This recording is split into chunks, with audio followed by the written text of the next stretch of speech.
आप दर्शन की बात पूछते हैं कई बार हमसे कि दर्शन कब होगा, अपना दर्शन दो, ठाकुर जी का दर्शन दो, ये करो वो करो, क्या क्या बोलते हो।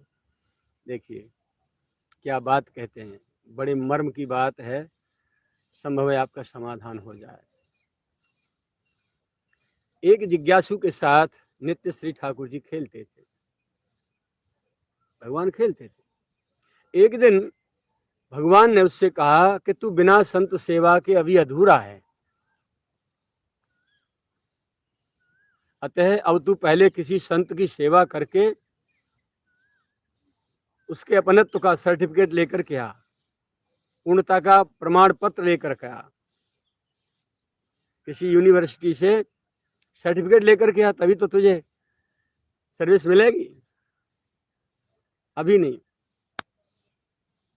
और तभी मैं तेरे साथ प्रेम से खेलूंगा। पहले किसी गुरु का हो जा, सदगुरु का हो जा, संत का हो जा पहले। भगवान की बात सुनकर वो साधक संत की खोज में निकल पड़ा। जाने से पहले उसने पूछा, प्रभु इतना आप मेरे से कह रहे हैं, जब आपकी भाई संत सेवा और संत के द्वारा प्रदत्त साधना का फल भी क्या होगा? आपका दर्शन, आपकी प्राप्ति। फिर जब अभी मेरे को आप प्राप्त हो गए तो फिर मेरे को उल्टा क्यों वापस क्यों लौटा रहे हो? उल्टी गिनती क्यों पढ़ा रहे हो? क्यों गिन रहे हो? ठाकुर जी हंस के बोले, ये तो मेरी स्वयं की इच्छा है कि मैं तेरे साथ खेल रहा हूं, ऐसे थोड़ी ही। अच्छा तो फिर मेरे को ये बता दो, फिर मैं किस संत की शरणागति में जाऊं? बोले ये तेरी श्रद्धा पर निर्भर करता है, तू जा। तो ठाकुर जी की आज्ञा मान करके वो साधक संत की खोज के लिए निकल पड़ा और एक ऐसे महापुरुष के समीप पहुंचा जो अपने अनेकों शिष्यों के साथ नितांत घोर जंगल में एकांत में भगवान की आराधना में लगे रहते थे। उनके आश्रम में कुछ गौ सेवा भी होती थी। उसने जाकर के उनके श्री चरणों में सिर रखकर प्रणाम किया और दोनों हाथ जोड़कर प्रार्थना की कि भगवान आप मुझे अपनी शरण में ले लो। संत जी ने कहा, भैया हमारे यहाँ ऐसे ही सहसा किसी को अपनाने की परंपरा नहीं है कि जो आया सो भर्ती कर ली, ऐसा नहीं। खूब ठोक बजा के पहले खूब भली भांति उसके आचरण, स्वभाव, वृत्ति, रहनी, निष्ठा, आहार, चाल चलन, सब कुछ उसके अच्छी तरह परख की जाती है, उसके बाद अपनाया जाता है। उत्तर में जिज्ञासु ने कहा कि ठीक है भगवान, आप मेरी बहुत अच्छी तरह पहले परख कर लीजिए, सभी बातों को खूब अच्छी तरह से निरख परख कर लीजिए, उसके उपरांत आप मुझे अपना लेना। तब तक मुझे अपनी गायों की सेवा करने की आज्ञा तो प्रदान कर दो। संत ने इनको गाय चराने की आज्ञा, सेवा प्रदान कर दी। गाय चराते चराते बहुत दिन बीत गए, बहुत वर्ष बीत गए। एक दिन जब वो जंगल में गौ चरा रहा था, तभी सहसा बड़ी जोर से वर्षा और आंधी तूफान आ गए। जो जंगल में गाय चरा रहा था तो तूफान और वर्षा बहुत तेज से आए। इसी कारण सभी गैया भागकर आश्रम में चली आईं, सारी गायें। सेवक को आने में कुछ देरी हो गई।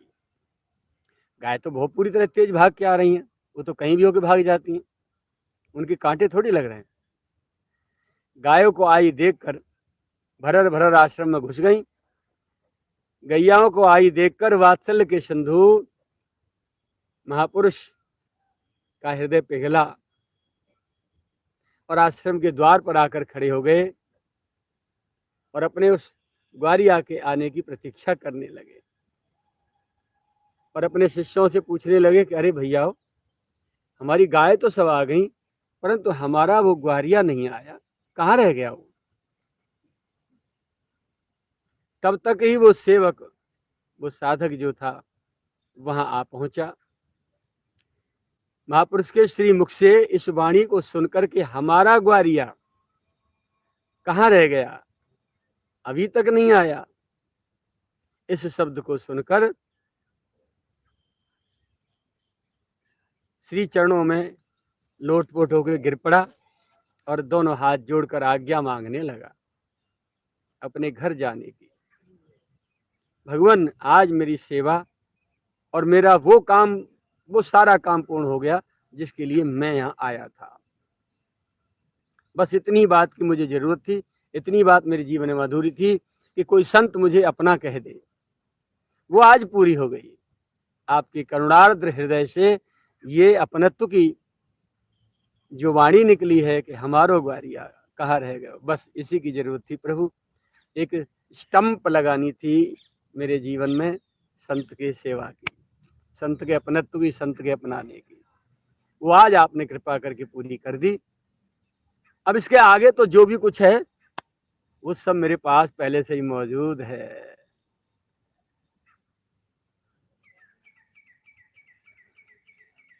अब आप मुझे आज्ञा प्रदान करें कि मैं अब अपने घर जाऊं। इसकी बात सुनकर महापुरुष ने कहा, लाला,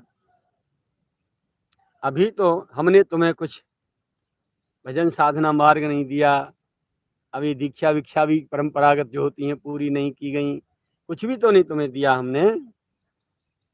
तो जिज्ञासु बोला, ऐसे कैसे तुम घर चले जाओगे?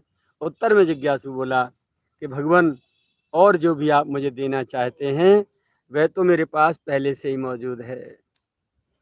इस बात, बस इसी बात की कमी थी जो आज आपने पूर्ण कर दी। अतः अब आप मुझे सहर्ष आशीर्वाद दीजिए, आज्ञा दीजिए।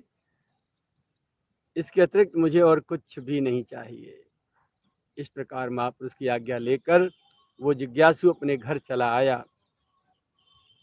तभी ठाकुर जी ने बड़ी प्रसन्नता से उसको हृदय से लगाकर कहा कि भैया, आज तू पूरा हो गया, पूर्ण हो गया।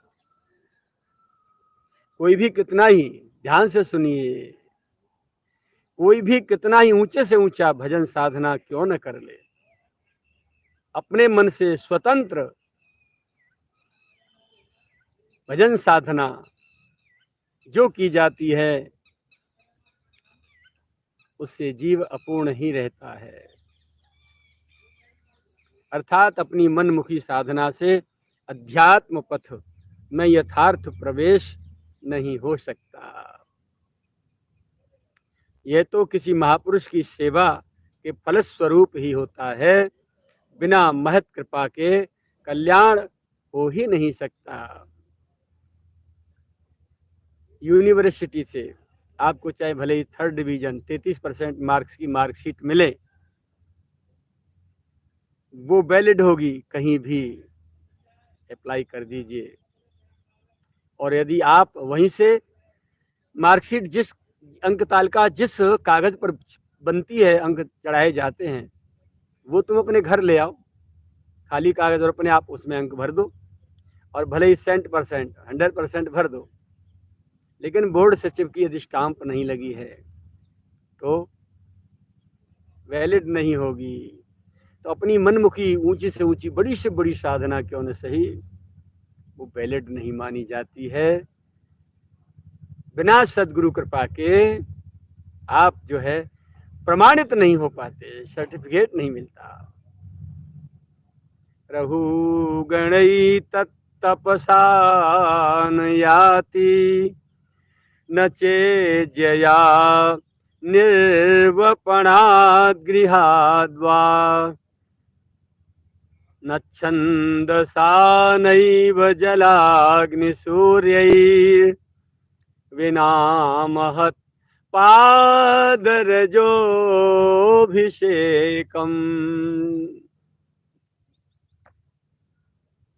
जड़ भरत जी राजा रघुगण से कह रहे हैं, राजन, चाहे भले ही जल की देवता की, चाहे भगवान सूर्य की, चाहे कोई बड़े से बड़ा तप कर लो, न यज्ञ, भले ही यज्ञ कर लो, और जितने भी साधन हैं, जब तक पूजा पाठ, ध्यान, योग, ध्यान, धारणा, समाधि, जो भी कुछ है वो कर लो, जल के देवता की, पृथ्वी देवता की, अग्नि देवता की, सूर्य देवता की, किसी की भी सेवा कर लो, आप आराधना कर लो, परंतु जब तक बिना महत्पाद रजोभिषेकम, जब तक किसी महापुरुष के श्री चरणों की धूलि में, रज में आप स्नान नहीं कर लेते, अर्थात जब तक उनके श्री चरणों में समर्पित नहीं हो जाते, तब तक आपको कुछ भी प्राप्त नहीं हो सकता। अर्थात क्या समझे, अपने खोटे मन बुद्धि से की गई साधना आज तो तुमने कर ली 18 घंटा और कल ना करी 18 सेकंड। मनमुखी है ना, मन में आई तो कर ली, ना आई तो नहीं। लेकिन सदगुरु का आदेश तो चाहे कोई भी परिस्थिति हो, स्थिति परिस्थिति हो, कोई भी देश काल स्थिति हो, आपको करना ही होगी, पालन करनी ही होगी। इसलिए उसके करने से नित्य नियमित रूप से होने के कारण वो एक लक्ष्य तक पहुंचती है और आपके जीवन को एक लक्ष्य प्रदान करती है। इसलिए जीवन में सद्गुरु की परम आवश्यकता होती है। भक्ति तात अनुपम सुख मूला, मिले जो संत हों अनुकूला। बिना सद्गुरु के, बिना संत की शरणागति के भक्ति जो अनुपम सुखों की जो जड़ है, मूल है वो भक्ति, ऐसी भक्ति प्रेमा भक्ति बिना संत कृपा के प्राप्त नहीं होती भैया। बिना महत्पाद रजोभिषेकम, जिसके जीवन में सद्गुरु आकर बैठ गए, आहा, सही मायने में जीवन का अर्थ तो वही जान पाता है।